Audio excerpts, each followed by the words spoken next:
तो इस वीडियो में हम बात करेंगे कि इलेक्ट्रिक स्कूटी को कैसे ड्राइव करें। बहुत सारे पेट्रोल स्कूटर चलाने वाले लोगों की ये कंसर्न रहती है कि क्या इसमें कुछ अलग है, किस तरह से ये चलाई जाती है, कैसे चलेगी, ये सवाल उनके रहते हैं। तो इस वीडियो में डिटेल में जानेंगे कि इलेक्ट्रिक स्कूटी को कैसे चलाएं, मेनली क्या डिफरेंस रहता है इलेक्ट्रिक स्कूटर और पेट्रोल स्कूटर में, और चलाने में क्या क्या अंतर होते हैं, कौन कौन से मेन फंक्शंस हैं, उनके बारे में भी बात करेंगे। तो मेन अगर डिफरेंस की बात करें इलेक्ट्रिक स्कूटर और पेट्रोल स्कूटर में, तो इलेक्ट्रिक स्कूटर में क्या अलग होता है कि इसमें मोटर होती है, पेट्रोल स्कूटर में इंजन होता है। इसमें बैटरी होती है जो चार्ज की जाती है और पेट्रोल स्कूटर में फ्यूल डलता है। कुछ फीचर्स भी चेंज होते हैं, जैसे कि कुछ पेट्रोल स्कूटर में मोड्स आते हैं। तो पेट्रोल स्कूटर में मोड्स का उतना ज़्यादा महत्व नहीं रहता है, लेकिन जो इलेक्ट्रिक स्कूटर है इसमें मोड्स बहुत ज़्यादा इम्पॉर्टेंट रोल प्ले करते हैं। जैसे इको, नॉर्मल, स्पोर्ट्स, या किसी स्कूटर में इको या पावर के नाम से भी मोड्स दिए जाते हैं। तो ये मोड्स काफ़ी इम्पॉर्टेंट होते हैं इलेक्ट्रिक स्कूटर की जब हम बात करते हैं। तो मोड्स का क्या रोल रहता है? मोड्स का रोल होता है कि अलग अलग ड्राइविंग कंडीशन के हिसाब से आपको मोड सेलेक्ट करना होता है। आप सिटी में चला रहे हैं, ट्रैफिक में, हाईवे पे चला रहे हैं, कितना आपकी टॉप स्पीड है और कितनी आपको रेंज मिलेगी, ये मोड्स पर बहुत ज़्यादा डिपेंड करता है। अगर आप इको मोड में चलाते हैं, इकोनॉमी जिसे बोलते हैं, इस मोड में क्या है कि जो स्पीड है वो लिमिट कर दी जाती है। किसी स्कूटर में होती है 40 किलोमीटर, किसी में 45, इस तरह से। और जो रेंज है, सबसे ज़्यादा रेंज जो है सबसे लो मोड यानी कि इकोनॉमी मोड में मिलती है। लेकिन इस मोड में जो टॉप स्पीड है वो लिमिट कर दी जाती है और उसके साथ ही जो पिकअप होता है वो भी कम होता है। तो यहाँ पे पावर भी कम मिलती है।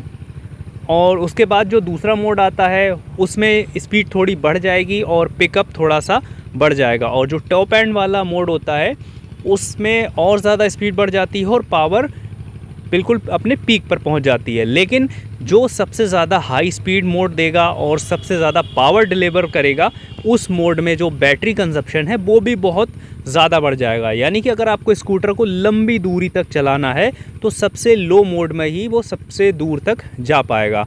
सबसे ज़्यादा रेंज सबसे नीचे वाले मोड में ही मिलेगी और सबसे हायर वाले मोड में सबसे कम रेंज मिलेगी, लेकिन पावर और स्पीड सबसे ज़्यादा मिलेगी। अब ये तो हो गई मोड्स की बात। दूसरा बात कर लेते हैं कि इलेक्ट्रिसिटी कंजप्शन, जो बैटरी है वो चार्ज होती है, एक चार्जर मिलता है गाड़ियों के साथ में। और कई जगह पर बड़ी बड़ी सिटीज़ में जो है चार्जर भी मिलते हैं, जगह जगह पर फास्ट डीसी चार्जर मिलते हैं, जिससे स्कूटी जो है तेज़ी से चार्ज होती है। और छोटा चार्जर जो है गाड़ी के साथ ही आता है, जिसे हम घर पे लगा के चार्ज करते हैं। तो चार्जिंग टाइम भी बैटरी कैपेसिटी, चार्जर कैपेसिटी के हिसाब से चेंज होता रहता है और कंपनी टू कंपनी भी वेरी करता है। तो 3 घंटे, 4 घंटे, 5 घंटे, 6 घंटे मैक्सिमम चार्जिंग टाइम स्कूटर का हो सकता है, वो बैटरी की कैपेसिटी पर निर्भर करता है। तो ये जो मेरे पास है ओला एज़वन एक्स प्लस है, ये इसमें जो बैटरी है वो 3 किलोवाट की है। अगर ये तकरीबन 5 घंटे ले लेती है चार्जिंग में, और इसका जो चार्जर है वो 500 वॉट का है। यहीं पर अगर जो इसका ऊपर वाला वेरिएंट है ओला एज़वन एयर जो है, उसमें बैटरी सेम है, लेकिन जो चार्जर है वो 750 वॉट का है। तो वहाँ पर चार्जिंग थोड़ी सी फास्ट मिल जाती है। और जो इसका टॉप मॉडल है ओला एज़वन एक्स प्रो, उसमें जो है 4 किलोवाट की बैटरी मिलती है और चार्जर भी उसमें 750 वॉट का मिलता है। और जो डीसी फास्ट चार्जर होते हैं वो काफ़ी तेज़ी से चार्ज कर देते हैं, क्योंकि उसमें जो है डायरेक्ट करंट स्कूटर को दिया जाता है। लेकिन ये जो छोटे वाले चार्जर होते हैं ये हमारे एसी करंट पे चलते हैं, जो घर पे जो सॉकेट होता है उसमें लगा के चलाते हैं, और वो चार्जर जो है कन्वर्ट करता है एसी करंट को डीसी करंट में, और डीसी करंट जो है स्कूटर को देता है। और जो मोड्स हैं उनमें कितनी पावर मिलेगी, कितनी स्पीड, ये मोटर पर भी निर्भर करता है कि उस गाड़ी में कितनी पावर की मोटर लगाई हुई है। जैसे मान लीजिए इसका एग्जांपल लेते हैं, इसमें 6000 वॉट की मोटर लगाई हुई है। तो इसमें इको मोड में ये तकरीबन 40 की स्पीड तक जाती है, नॉर्मल मोड में 70 की स्पीड पे जाती है, और रेंज वहाँ पर 100 बताते हैं ये, लेकिन 80-85 दे देती है। और जो इसका स्पोर्ट मोड है उसमें ये 90 की स्पीड तक चली जाती है और रेंज तकरीबन वही रह जाती है 60 के आसपास की। तो अब स्कूटर में सबसे पहला जो सवाल होता है कि हाँ भाई चाबी दो, लेकिन इसमें कोई चाबी नहीं लगती है। बहुत सारे स्कूटर ऐसे हैं कि जिसमें कोई भी इलेक्ट्रिक स्कूटर में चाबी नहीं लगती है। तो कैसे अनलॉक होते हैं ये? अनलॉक तो हमें करना होगा ना स्कूटर चलाने के लिए, तो अनलॉक होते हैं ये पासकोड से या पासवर्ड से। कुछ स्कूटर्स में यहाँ पर टच स्क्रीन होती है, तो वहाँ पर क्या है कि पावर बटन पहले प्रेस करना होता है, फिर इसमें लाइट आ जाती है।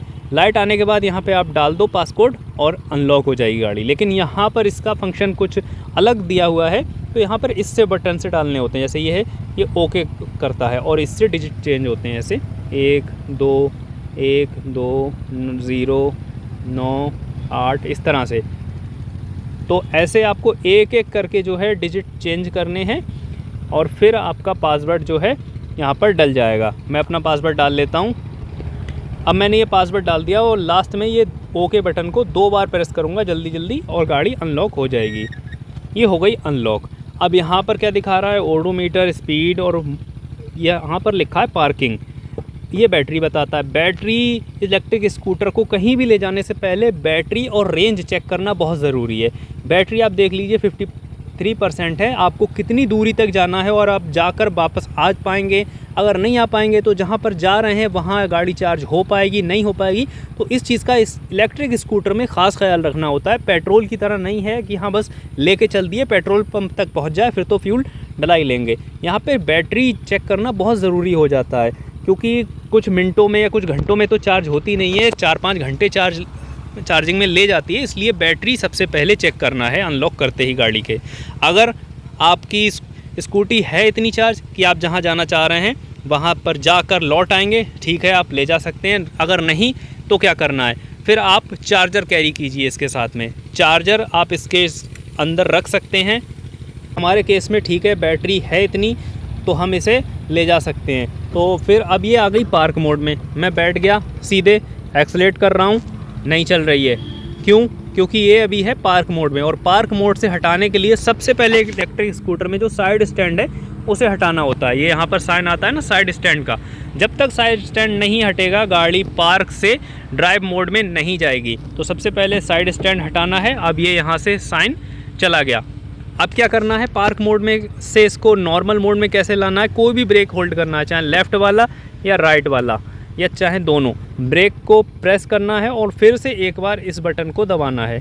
इस बटन को दबाएंगे गाड़ी नॉर्मल मोड में आ जाएगी। अब जैसे ही मैं एक्सेलेरेट करूँगा गाड़ी चलना स्टार्ट हो जाएगी। और मोड कहाँ से चेंज होते हैं? ये बटन है मोड का। इसमें यहाँ पर एक बार हमने बटन दबाया, स्पोर्ट मोड में आ गई। स्पोर्ट मोड में रेंज जो है यहाँ पर दिखा रहा है 49। अब मैं मोड चेंज करूँगा, इसी बटन को एक बार और दबाऊँगा, ये फिर से नॉर्मल में आ जाएगी। नॉर्मल में दिखा रहा है 53% पे 55 किलोमीटर जाएगी। अब इस बटन को प्रेस एंड होल्ड करके रखूँगा तो ये इको मोड में आ जाएगी। ये होता है इकोनॉमी मोड, सबसे लो वाला मोड। इसमें सबसे ज़्यादा रेंज दिखा रहा है 66 किलोमीटर। लेकिन कभी भी इलेक्ट्रिक स्कूटर की जो रेंज है उस पर भरोसा नहीं करना चाहिए। बहुत सारे स्कूटर जो हैं एक्यूरेट रेंज दिखाते हैं, तो वो राइडिंग कंडीशन पे भी डिपेंड करता है कि आप जिस जगह पर गाड़ी चला रहे हैं वो जगह कैसी है, ढलान है, चढ़ाई है, ऊबड़ खाबड़ रोड है, हाईवे है, सिटी है। तो ये जो है रेंज बहुत ज़्यादा वेरी कर जाती है कभी कभी। तो हमेशा बैटरी का जो परसेंटेज है उसे देखना है और उसके हिसाब से चलना है। मतलब मैं लगभग मान के चलता हूँ कि अगर ये 53 है तो ये 45 या 40 किलोमीटर ये आराम से जा सकती है नॉर्मल मोड के अंदर। अगर इको में मैं जाऊँ तो ये 53 पे तकरीबन 50 या 55 तक जा सकती है। इससे ज़्यादा मैं दूर जाने का रिस्क इस स्कूटर के साथ नहीं ले सकता। हाँ, एक और इम्पॉर्टेंट चीज़ कि आप कितने लोग बैठ के जा रहे हैं उस पर भी ये रेंज जो है वेरी कर जाती है। अगर ज़्यादा लोग बैठ के जा रहे हैं, 2 लोग बैठे हैं, कुछ सामान भी है, तो रेंज ये वाली नहीं मिलेगी, काफ़ी रेंज ड्रॉप हो जाएगी इसमें।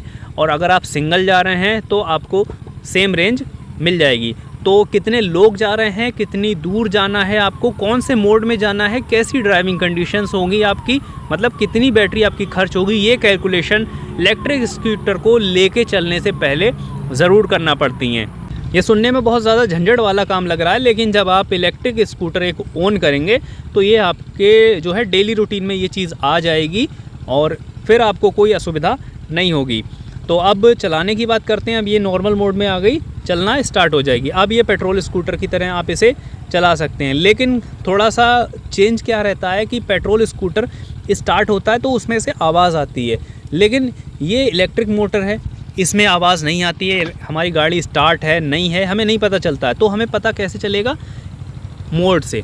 यहाँ नॉर्मल लिखा है, इसका मतलब ये अभी स्टार्ट है, मोटर में जो करंट है वो सप्लाई उसकी जारी है। जब यहाँ पर पार्क होगा तब मोटर का जो करंट है वो पूरी तरह से कट होता है। इलेक्ट्रिक व्हीकल और पेट्रोल व्हीकल में एक डिफरेंस और ये होता है कि अगर आप पेट्रोल व्हीकल को ड्राइव नहीं कर रहे हो, राइड नहीं कर रहे हो, नहीं चला रहे हो, अगर वो खड़ा है तो वो तेल बिल्कुल भी नहीं पीता है। लेकिन ये जो है पर डे 2% का जो डिक्रीज़ है वो इसमें देखने को मिलता ही है। बैटरी अगर आप गाड़ी नहीं भी चला रहे हो तो भी 2% एक दिन पे गिर ही जाती है। और अगर आपको कहीं गाड़ी रोकना है और क्या नाम है, जैसे ट्रैफिक सिग्नल है, रेलवे क्रॉसिंग है, तो वहाँ पर आपको सिर्फ इस तरह से गाड़ी को नहीं छोड़ना है।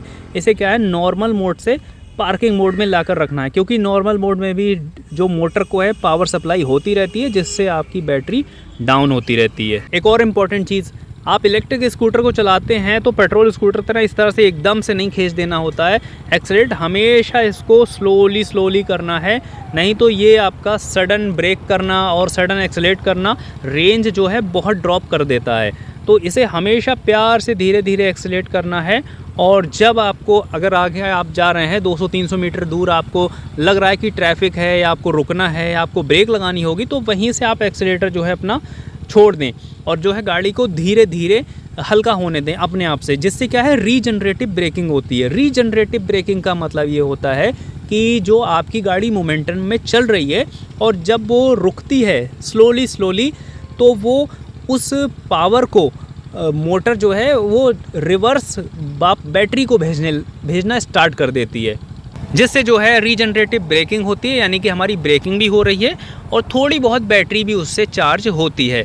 तो अगर आप सडन ब्रेक लगाते हैं फिर एक्सीलेटर खींचते हैं तो आपको रेंज बहुत कम मिलेगी। अगर आप प्यार से धीरे धीरे चलाते हैं और धीरे धीरे ही गाड़ी को रोकते हैं आराम से और स्पीड भी बहुत ज़्यादा नहीं खींचते हैं तो आपको रेंज काफ़ी अच्छी मिलेगी। जैसे इस ओला S1X में एक और फीचर है कि जब आप थ्रोटल को रिवर्स करेंगे, ऐसे चलती हुई जब गाड़ी चल रही है और आप इसे ऐसे उल्टा घुमाएंगे थ्रोटल को, तो ब्रेकिंग और ज़्यादा हार्ड हो जाती है। मतलब आप ब्रेक ना लेके थ्रोटल को रिवर्स करके जब आप ब्रेक लगाते हैं तो गाड़ी और ज़्यादा जल्दी रुकती है और उससे बैटरी भी और ज़्यादा चार्ज होती है। तो ये भी तरीका है जिससे आप रेंज अपनी थोड़ी सी इम्प्रूव कर सकते हैं। लेकिन अगर ये स्कूटर रीजनरेटिव ब्रेकिंग से रुक जाता है तो इसका मतलब ये नहीं है कि इसके ब्रेक यूज़फुल नहीं है या बिल्कुल भी यूज़ नहीं करने हैं। जब भी आपको रोकना, सडन रोकना पड़ता है या फिर बिल्कुल ही स्टॉप करना है गाड़ी को, तो फिर ब्रेक का यूज़ करना ही पड़ता है साथ में इनके। तो इस तरह से चलाया जाता है एक इलेक्ट्रिक स्कूटर। अब आपने इलेक्ट्रिक स्कूटर को चला लिया, आप अपनी ट्रिप पूरी करके आ गए। अब इसे कैसे बंद करें? तो इसे बंद करने के कई सारे तरीके हैं। इसे आप मतलब पावर बटन दबा कर भी पार्किंग मोड में ला सकते हैं और फिर पार्किंग मोड से लॉक कर सकते हैं। और ये ऑटोमेटिकली अगर आप साइड स्टैंड लगा देते हैं तो साइड स्टैंड का साइन आ जाएगा और ये अपने आप पार्क मोड में चला जाएगा। और 15 सेकंड के बाद गाड़ी अपने आप ही लॉक हो जाएगी। अगर आप जल्दी लॉक करना है तो इस पावर बटन को प्रेस एंड होल्ड करके रखना है, कुछ सेकंड के बाद गाड़ी लॉक हो जाएगी। तो इस वीडियो में मैंने बता दिया कि आप एक इलेक्ट्रिक स्कूटर को कैसे चला सकते हैं और क्या क्या चीज़ों का ख्याल रखना होता है। अगर फिर भी आपका कोई डाउट या क्वेश्चन है तो आप कमेंट करके पूछ सकते हैं। मिलते हैं फिर अगली वीडियो में। Thanks for watching.